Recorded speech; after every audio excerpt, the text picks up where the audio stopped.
Okay, we're up to chapter 8, the laws of Teshuva of the Rambam.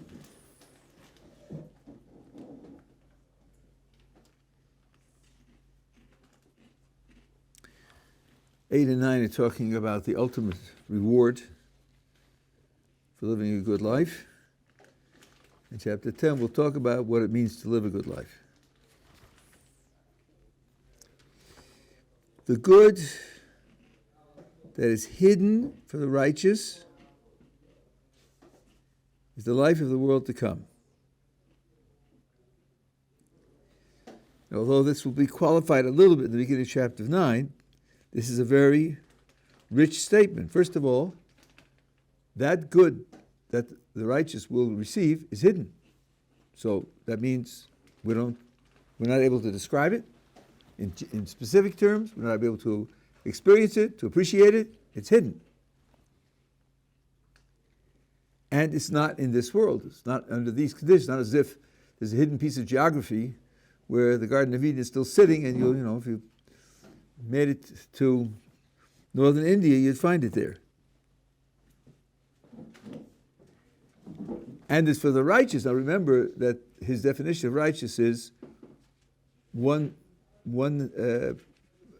step above 50%. So he doesn't have a very narrow definition of righteous. So what is it going to be? This will be a life which is not accompanied by death. Meaning, the condition that of those that are there is a condition that rules out death. Death isn't something which is applicable to them. And it's a good which is not accompanied by evil. This becomes a very, very important statement, which I think is agreed upon. The world to come is only good. The Torah alludes to this in a verse that says, so that good will be granted you and you will live long. The tradition explains, in that particular verse, that good will be granted to you in the world that is entirely good, and you will live a long, not long in the sense of an extra 10 years, but the life will be something which is unending by its very nature. And that's nothing that we experience in the physical world that we live in. That's in the world to come. The reward of the righteous is that they will merit this pleasure and take part in that good. The retribution of the wicked is that they will not merit this life, rather they will be cut off and die. So in the world to come, there's only two possibilities. Either you go after death. After death is either going into the world to come or ceasing to exist, being annihilated. Those are the two things. The Rambam does not explicitly talk about punishment in the world to come other than, let me say it again. The Rambam does not speak explicitly about punishment after death other than losing the world to come, which is a punishment after death. Maybe the grandest and most crucial possible punishment. But experiencing punishment after death, I'm not aware of a place where the Rambam talks about that.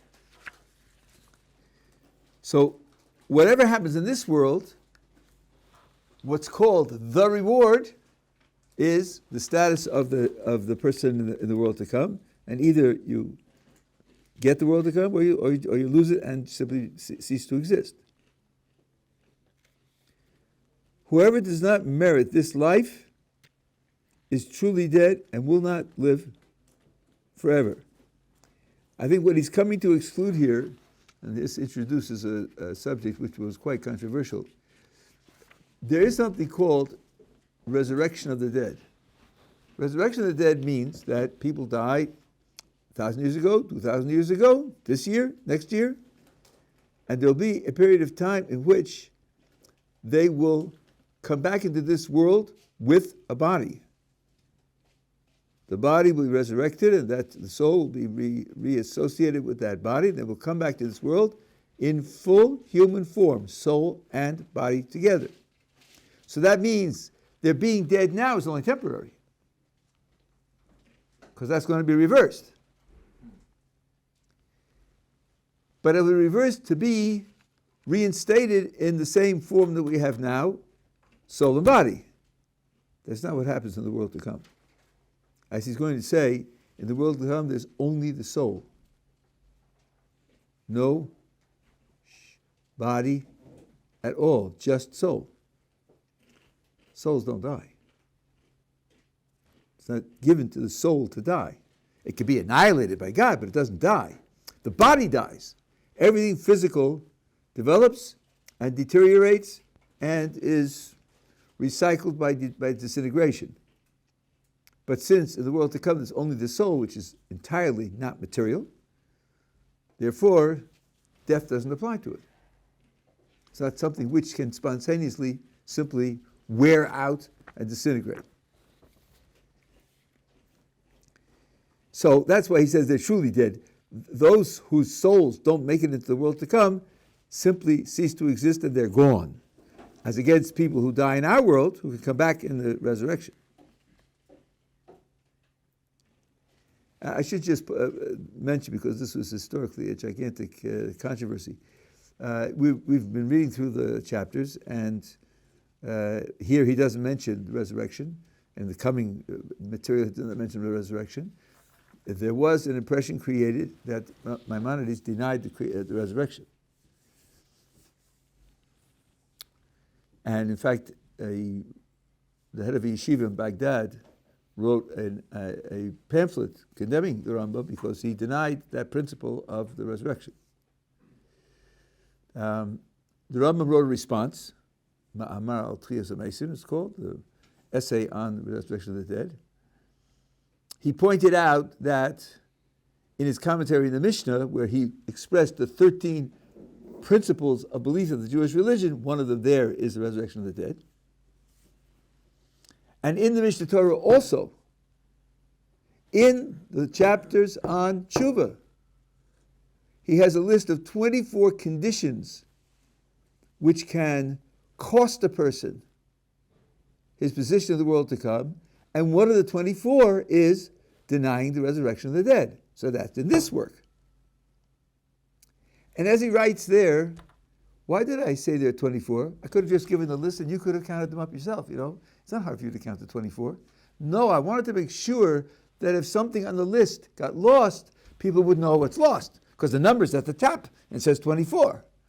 And if the resurrection had been lost from the list, that people would know that it was missing. As it is, the list is complete, as actually mentioned there.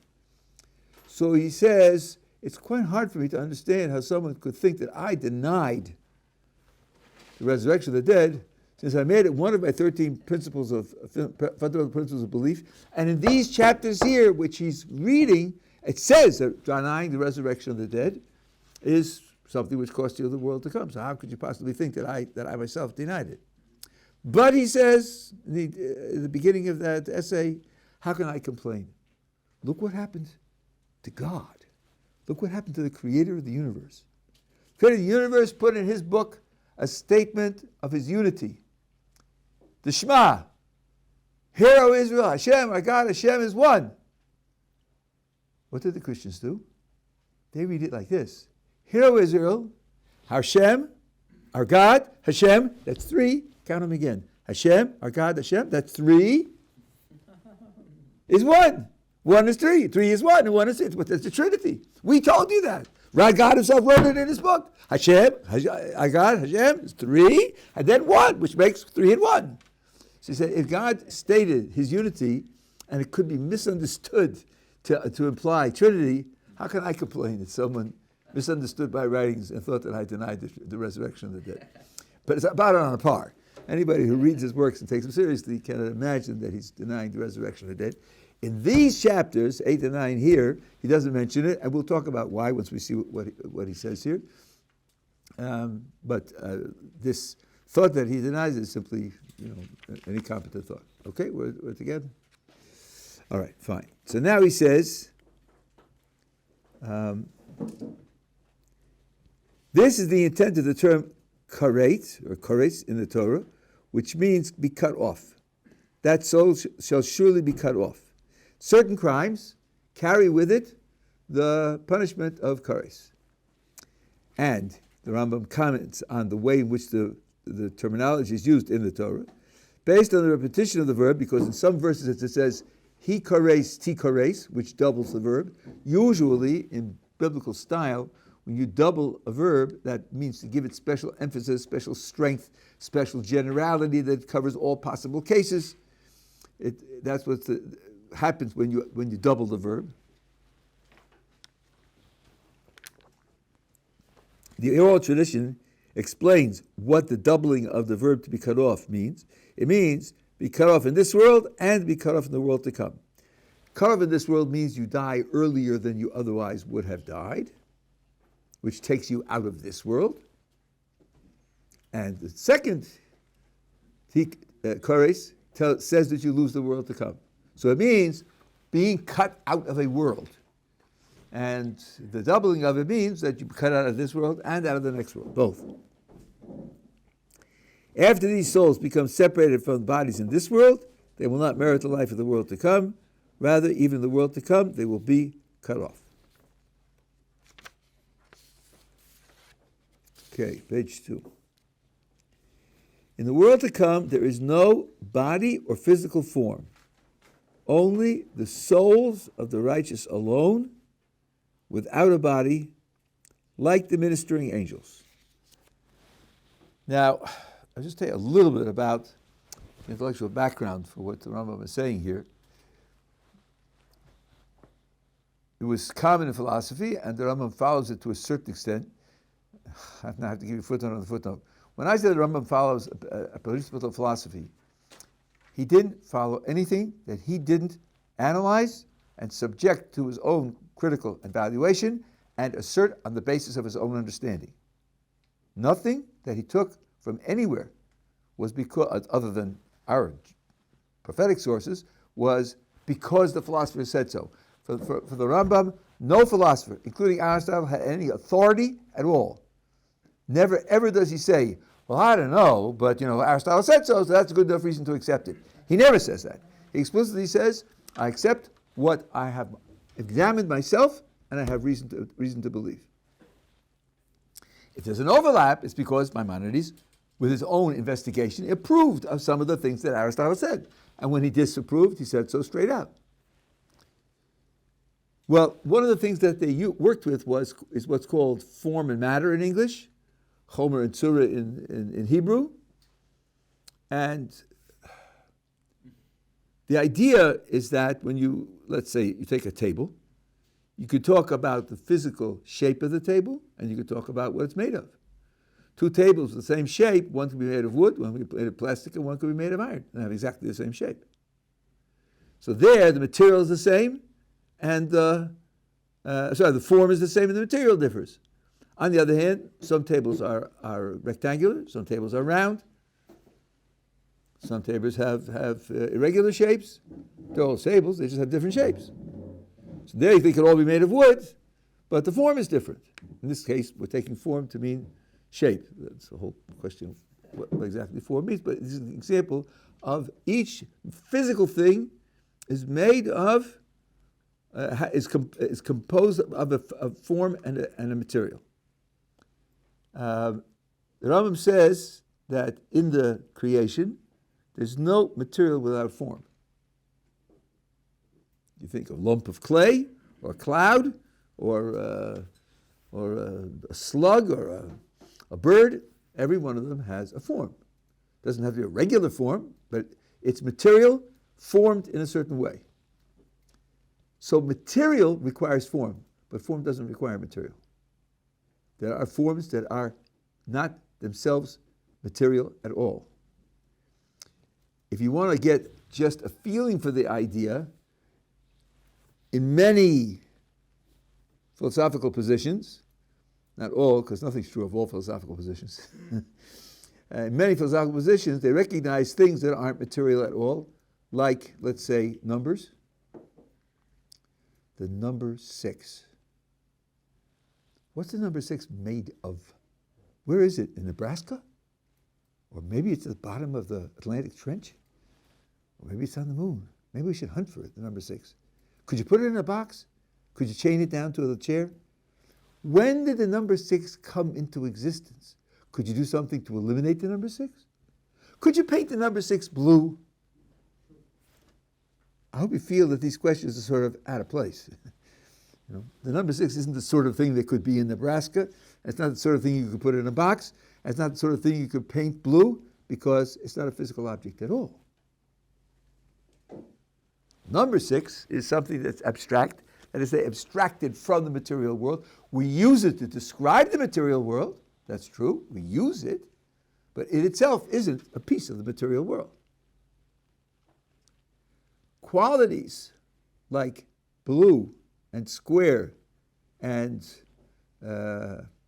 flammable, qualities also are very often regarded as abstract. Concrete things have them, but they themselves are not concrete. Here is perhaps an illustration of how you could come to understand this. Let's imagine you are making a color chart of actual physical things in the world. Not a color chart with all possible colors, but things in the world. You're taking photographs of them and lining them up in a color spectrum. And you're sending out photographers all over the world, and daytime and twilight, and even at night, taking pictures of the sky, everything. And you arrange them, and you see that the colors that you get almost shade into another. They're very, very similar to one another, barely distinguishable. And you have plenty of frames to fit in, so that when you're going from one to the next, you can hardly see the difference, except in one spot. In one spot, there seems to be a jump. It's just, there's no, it looks like the size of the jump from this picture to this picture looks like it ought to have 6 pictures in there. And we're just collating pictures from all over the world, and we're not finding it. Just nothing going in there. This is what David Hume called the missing shade of blue. Right? Now, think about what you're seeing, think about what you're saying about it, and think about how that should be understood. Gee, we're gathering colors from all over the world, and we're putting them in a lineup where we make them as similar as possible to one another. And then there's a jump over here. There's a missing shade of blue. I mean, you understand what I'm saying, right? There's no difficulty. I'm not speaking Chinese. But what am I saying? There is a shade of blue that's missing?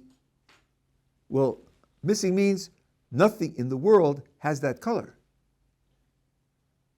And I'm saying there is a shade of blue, but it's just not represented in our world. So then where is it? What is it? I'm saying it is. There is a shade of blue, it just doesn't happen to color anything in our world. Then that shade of blue can't be part of our world. It can't be a physical thing, because I'm saying it's missing from the world. That's what I'm saying about it. So then it comes out that these shapes, these colors are really abstract. They're qualities that you can, that physical objects can have, but they might not. Then there are geometrical qualities. First of all, an exact triangle.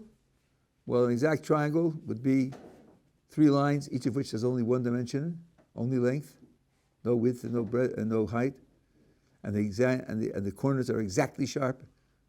Physical things aren't like that. They fuzz off at the molecular level.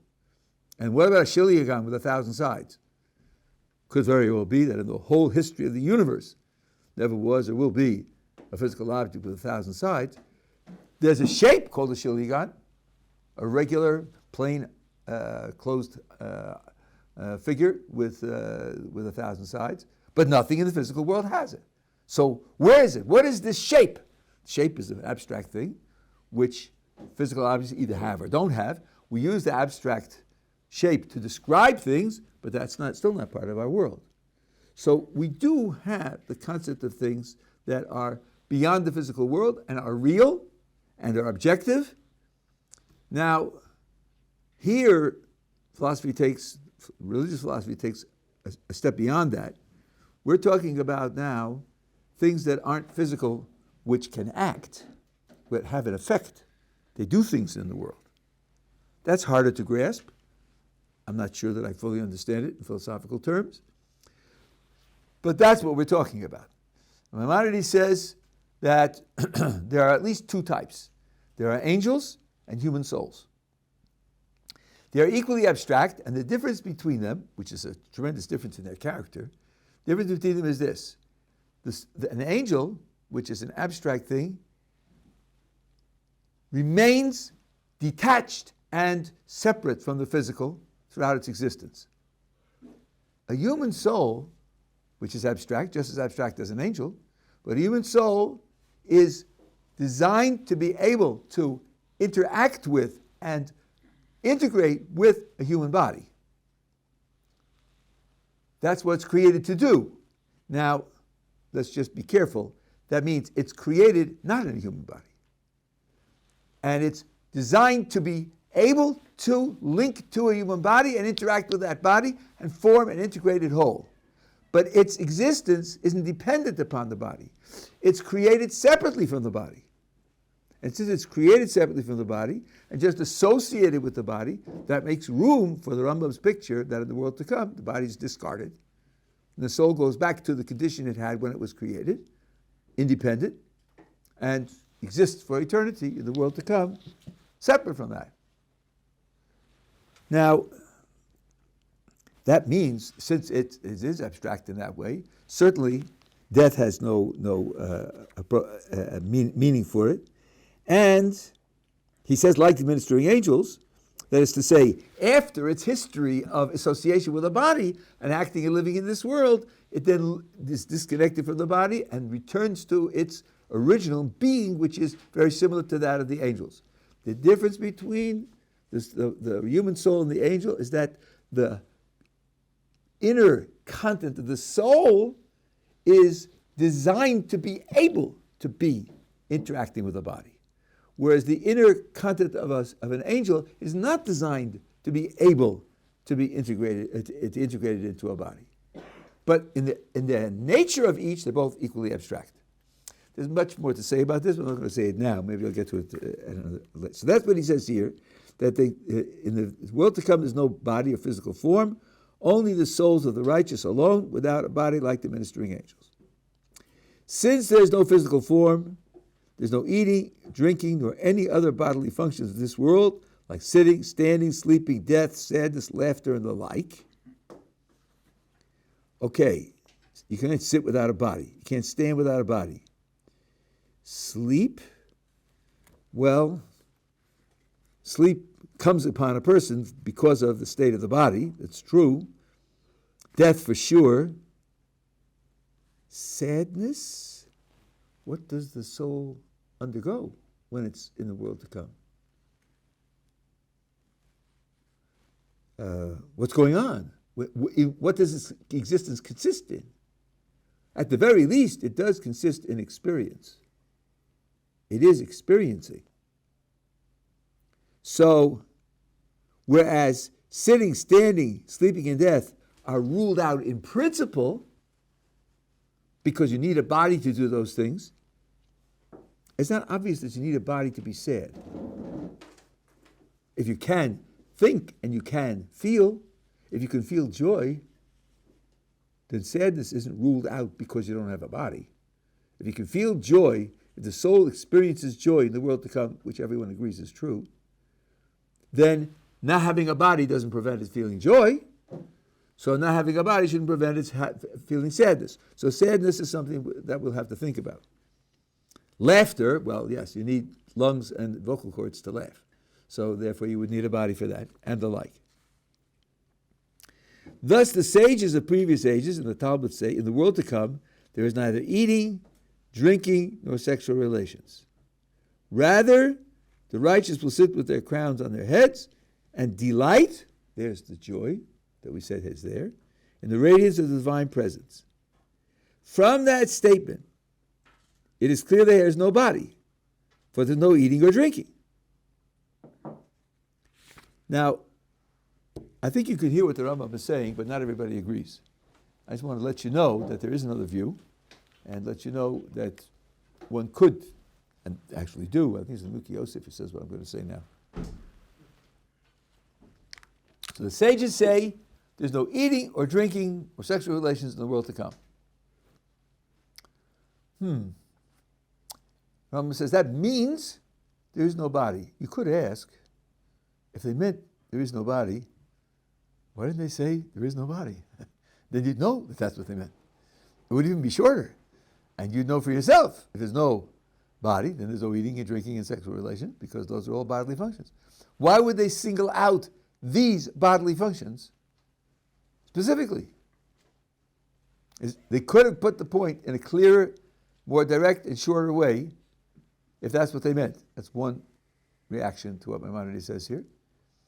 And the other action is, don't we have on record somebody who ceased eating and drinking for an extended time and still had a body? I think his name was Moses. Wasn't Moses on the mountain for 40 days and 40 nights without eating and drinking, as it says explicitly in the Torah, word for word? So, when we are told that he didn't eat and drink, we're not implicitly being told that he didn't have a body. Why would the sages, if they say in the world to come, we're not going to eat and drink, be implicitly saying that we won't have bodies? So I think what the Rambam says here could be resisted. I'm not saying that it's wrong, but I'm just saying it could be resisted. It's not something which necessarily has to rule out every other possibility. Of course, they will have to explain, if there is a body, why is it that God releases it from eating and drinking, but preserves it anyway? What good is it? What is it for? And that's a whole subject. I'm not going to go into it at the present moment. So now he says, well, if we are told there's no eating and drinking or sexual relations, meaning there's no body, and then it says the righteous will sit, they're going to sit? Golly, three lines above, he said there's no sitting. And now here's a statement from the sage which says they will sit with their crowns on their heads. Oh my gosh, how could they have crowns on their heads if they don't have heads? And delight in the radiance of the divine presence. From that statement, there's no body, the statement the righteous sit must be interpreted metaphorically. If we're going to put the two of them together, sit here doesn't mean support your body by placing it on a piece of wood or a piece of metal. Sit there is going to mean exist there without work or labor. There's nothing to be done. They're at their ease, which is another way of understanding what sitting is. When you're sitting, you don't even have to expand the energy of standing. So you're at your ease, at your leisure. They are also there at their leisure. Of course, the Rambam will be asked, why did they have to use this seemingly physical description and say, yeah, but we don't really mean it physically. It's really metaphorical. Why would they have to do that? I don't know any place where he explains that. Similarly, he says the phrase, the clowns are on their heads. Yeah, if they have no heads, then it has to be explained. It's a metaphor implying that they will possess the knowledge that they grasped, which allowed them to merit the life in the world to come. This will be their crown. Well, okay, your back is to the wall. You say they don't have bodies. The rabbis say that they'll sit there with their crowns on their heads. You have to do something. So you say, okay, it's metaphor, it's poetry for the knowledge in their heads. But the Rambam does better than that, because he quotes a verse from the Song of Songs, which says, the crown with which his mother it's part of the concept of the next paragraph. Verse in Isaiah, eternal joy will be upon their heads. That's what Isaiah said. Now what did Isaiah mean? Let's suppose there is a head. Let's suppose you do have a body. Can you wear joy on your head like a hat? No. Surely not, right? So, I have to call you back. I'm teaching now.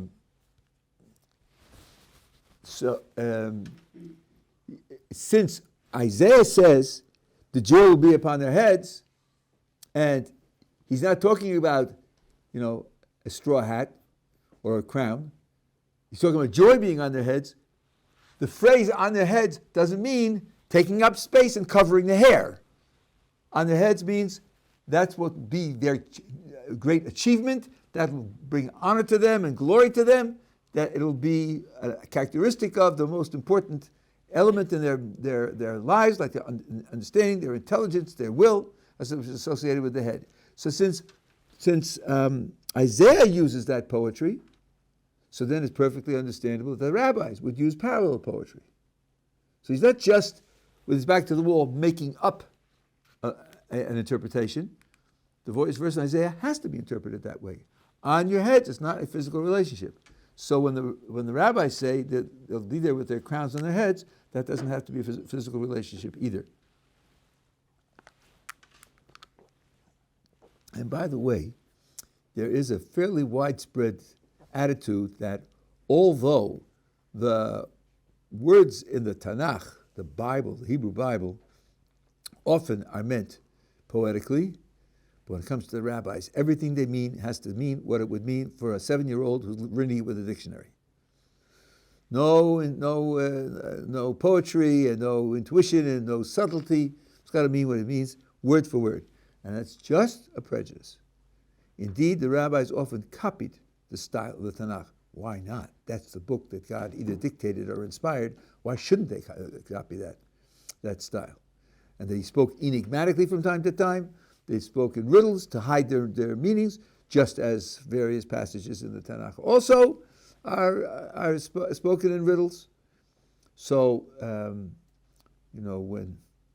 when it's written in the Zohar, there's no place empty of God. So they say, then God has to be right here. God is in the table. The Zohar says so. You're not going to contradict the Zohar, are you? It says it's everywhere. Yeah, and it says in the prophets that God has eyes, in the Torah itself, eyes and ears and shoulders and feet. You're not going to contradict the prophets, are you? Surely then he's got to be physical, right? No. The prophets didn't mean that. The prophets meant it as indicating qualities or indicating power and strength, and they meant it poetically. Okay, if the prophets meant it that way, then the rabbis could mean it that way also. I find that people just don't want to take that route with respect to what the rabbis say, and there's absolutely no justification for it. You have a question there? Yeah, I wanted to ask you, do we understand this eternal joy in our lives as the Bekut? Would that be like the... I'm not getting the words. do we understand eternal joy that is brought from Isaiah as that in this life is the Bekus? Like, is that the way, how it's... Well, now let me just translate for those who don't know the word. Dveikus means attachment to God, and joy will be the result of being attached to God in that way. What the result of our being attached to Him is joy. We spoke about that a couple of times. Now, the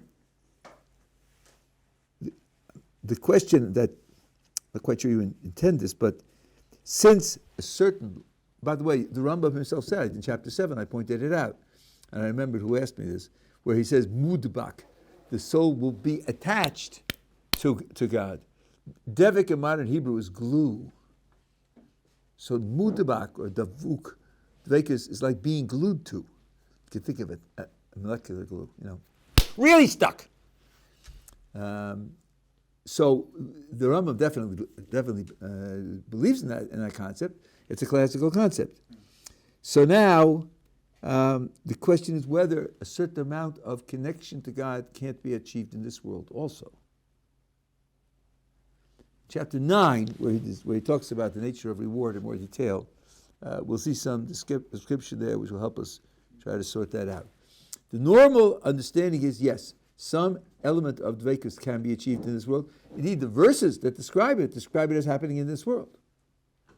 It describe it even as a commandment to attach yourself to God. So the Gemara asks, how can you attach yourself to God? It's got the sort of thing you can glue yourself to, and it gives you instructions what to do. And here you have what the Briskers call their Tudinim type of analysis. A statement is made, and you look at it and say, that's impossible. And the answer is, you're right. Really, this is what's meant. So there are two ways to take it. Yeah, it's really impossible, and therefore what it says isn't what it really meant. It meant this instead. This is a different thing that it was indicating. Or it could mean the way you read it is impossible, but you didn't realize that it has an extension or interpretation which gives it some possibility. Maybe it isn't total, it's possible in toto, but you're getting some of the original. You're not replacing the original with something else, you're getting some of the original. And that, I think, is what's going on here. Let me give you a concrete example. There's a verse in the Torah which says, "Umiktashiti ro," have awe for my temple. So the Talmud reacts to that. What are you talking about? I have awe for a building? What religion is that? Jews don't have awe for a building. They have awe for the one whose presence fills the building. But not for the building itself. Okay, so the first thought is, so awe for the building is off the table. We're not doing that. And for some reason, the words awe for the building was indicating something else. Marshmallows, peanut butter. It was indicating having awe for God, but not awe for the building. But actually, that's not the right way to take it. Because first of all, it says awe for the building. So why would you interpret awe for the building as peanut butter? Why would you just change the subject? And then the deeper point is, so it means awe for God, right? How do you show awe for God? How do you do that? Well, if he walked into the room, I would stand up. Nice of you. Okay, I hear that. But he doesn't walk into the room. How will you show awe for God? Well, how about the way you treat the place where he causes his presence to dwell? If you treat the temple with a certain awe, that's a way of expressing your awe for God. So now, are you showing awe for the building? The clear answer is yes and no. I'm not showing awe for the building as a building. I'm not in awe of the bricks. I'm not in awe of the tapestries. I'm not in awe of the gold sculptures. But I'm using my relationship with the building to show awe for the one whose presence is in the building. And I'm doing that by the way I interact with the building. So it's not showing awe for the building as an end unto itself. It's showing awe for the building as a way of showing awe for the one whose presence is in the building. So the words in the Torah aren't going begging. They aren't just simply wiped out and said we meant something else. I think that's more typically what happens when you have this idea of, you can't do it this way, so do it this way. If you look deeply enough, you'll see that the replacement is something which expresses the original, even though the original doesn't have the difficulty you thought it had. It's interpreting it in a somewhat different way. So here also, the idea that something's on your head, physically, the sign of being a king was a crown, not a shoe, not a flower in the lapel, but a crown. Why is that? Well, because the head is the seat of the qualities that the human being feels are most important.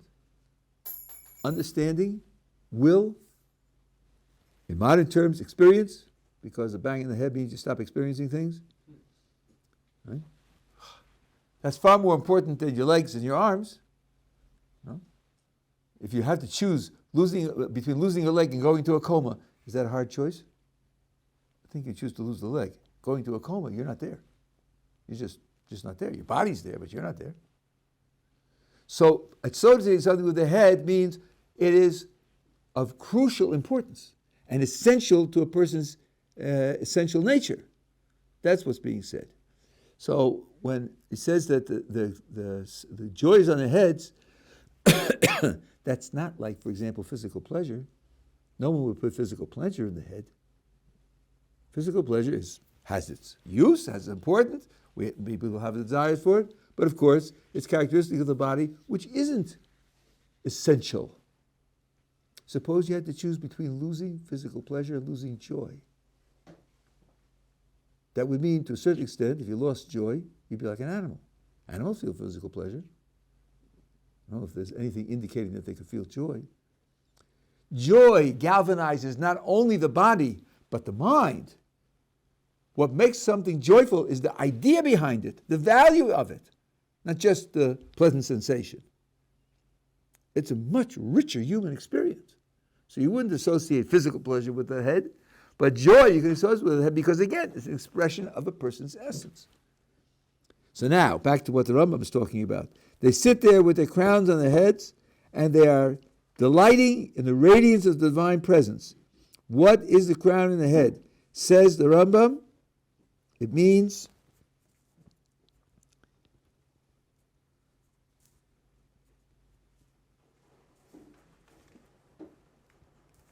they will possess the knowledge that they grasped, which are now allowed them to merit the world to come. Now this is a big, big subject, which I'm just going to touch, because it would take a couple of weeks just to do this subject, but I want this to be clear.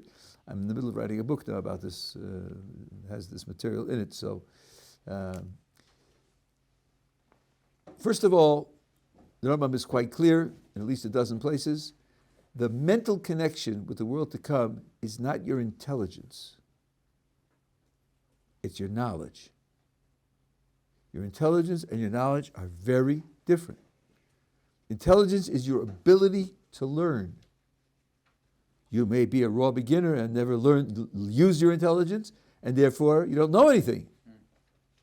But the intelligence is there, full force, because the intelligence is the ability to learn. On the other hand, a person could have, throughout his lifetime, amassed a gigantic amount of knowledge, which he has committed to memory, and loses intelligence. May not be able anymore to acquire new information, but he has a vast body of knowledge. The Rambam says clearly that the link to the world to come and the link to God of the world to come is the knowledge that you have, not the intelligence that you have. And indeed, in this respect, you have a profound similarity to the Creator. You don't want to, even if you're going to describe the Creator at all, the idea of being able to learn will not be appropriate. Because the ability to learn implies that you don't already know everything. The ability to learn means there's more yet to absorb and grasp. And that's not true about God. God eternally, essentially, knows everything. Ability to learn is a weakness. It's a weakness for those who don't have all the knowledge. So it's a tool for those who don't have all the knowledge. It's this indication of weakness. So the similarity with which we go into the world to come is this knowledge that we have about God. Now, this description that I've given you, he gives here, makes it sound like the entire efforts of our lives is intellectual, and he's a philosopher, he's really an Aristotelian, God forbid, and that therefore here he's telling you that the whole point of your life's activities is to acquire knowledge. That's dead wrong. In a dozen places he says that alone won't do it. If you have bad character traits, you lose the world to come. Someone who rejoices over his friend's embarrassment and degradation loses the world to come, no matter how much knowledge he has. It's said in the Gemara, and the Rambam brings it. So it's much more complex than that. In the end of the guide, the very last chapter, he says, to the real human perfection is living out the way in which your knowledge would dictate you to live. Without that, you don't possess human perfection. So it's a much more complex picture. This feature gives you your connection to God. Other features are your ticket of entry without which you can't get in. Your relationship to God is based on this feature. That's what he's talking about here. But it does not mean that the be-all and end-all of human life is just to acquire this knowledge. If all you do is acquire this knowledge, you're not going there. You're not getting there. In the 9th chapter, which we will get to in Yetz Hashem, he says a dozen times that to get to the world to come, to earn the reward, requires performing all of the mitzvahs, living the mitzvah practically, and also learning the wisdom of the Torah. He puts them both together at least a dozen times, and sometimes he switches the order. Doesn't always put one first. So it's certainly not just being a successful philosopher. That's not it's not the be-all of life. It's not human perfection, and it is not the ticket to the world to come. This is what enables you to relate to God in the world to come. But the ticket to get in is much more complex than that. It's a very wrong reading of the Rambam. Is really a philosopher, and then the only thing that matters is the knowledge that you acquire. Okay, sitting there tells us, he says, they existed without work or labor. So then that raises the question, so what's going on? Like, what are they doing? Well, what's happening? No work or labor. In particular, there's no free will. Why is there no free will? Because, here I'm taking things which the Rambam hints at, he doesn't say explicitly as far as I know, others write it out in detail. Free will requires there to be a soul and a body. You must have both for there to be free will. And since we have said now 3 times that in the world to come for the Rambam, only the soul is there, therefore the conditions of free will don't exist. Why do you need a soul and a body for there to be free will? Because free will means choosing between alternatives, both of which you are motivated to seek. You must experience conflicted motivation in order to exercise free will. The best example of this that I know was in a paper in the Journal of Philosophy, maybe 20 years ago. I don't know if the philosopher was religious or not. I don't think he was Jewish. But he gave the following example. You're at a party at a rich estate where there's a pool. There are people milling around, cocktails, schmoozing. And you're standing next to the pool, and an 18-month-old child falls into the pool. No other adult is in the vicinity, only you. You see the child fall in. Now you have a choice. Save the child or let the child drown. Now, ask this author. Ask yourself, don't imagine a possible monster here. Your actual self sitting here. What motivation do you have to save the child? Well, you're saving a life, and the parents will love you forever, and you'll have the respect of everybody who hears about it, and your own conscience will praise you for doing the right thing. And all you have to do is reach down, grab his shirt, and pull him out. You won't even have to dry clean your trousers. It costs you absolutely nothing. What motivation do you have to let the child drown? I think the normal answer for normal people is 0. I have no motivation whatsoever to let the child drown. Says the author of that paper, if so, when you take the child out, you're not exercising free will. Because free will is a choice between 2 alternatives, each of which resonates with you, to use the jargon, each of which has a certain attraction to something that motivates you. So you choose between doing this and doing that. Here there's no choosing between. The other one's off the page. It's like choosing to not put your hand in the fire. There's no between, because you're not going to put your hand in. There's actually nothing there which motivates you to put your hand in the fire. There could be in other circumstances, but in these circumstances there isn't. What creates the conflict of motivation? What creates the conflict of motivation is the body and the soul. The body is naturally oriented to things irrespective of their moral and spiritual value. The soul is naturally oriented to things according to their moral and spiritual value. And that means the motivation of the 2 of them will very often conflict. Not always, but very often. And when they conflict, a human being has to make a choice between what the body wants and what the soul wants. That's what creates the possibility of free will. Without that, you don't have the possibility of free will. So if what goes into the world to come is only the soul, there's no possibility of free will there. And therefore, there's no possibility of action there. And that guarantees that there's going to be no work and no labor. You have a question? Does it make any sense, if a combination of body and soul is required for free will, does it make any sense to consider the question of whether God would have free will? Okay, so it does. I'll give you the headline, and if you want, tomorrow I'll do it in more detail. When you talk about free will, there are 2 different things that can be talked about. One is the definition of free will, and the second is how free will is engineered to be realized. Free will, I think, should be defined as freedom from external causation. Here's where freedom is freedom from. There's no external causation. God has free will in spades. Nothing external to God causes anything in God. Makes God do or makes God be. God's existence is absolute and perfect and necessary the way it is. So if that's what the definition of free will is, he has it in spades. With human beings, to achieve freedom from external causation requires there to be two alternatives, competing motivation, and the ability to make the choice yourself. That's an engineering problem. And the reason it's an engineering problem is because we're creatures, surprise, surprise. The Creator not only created us once, but is maintaining us.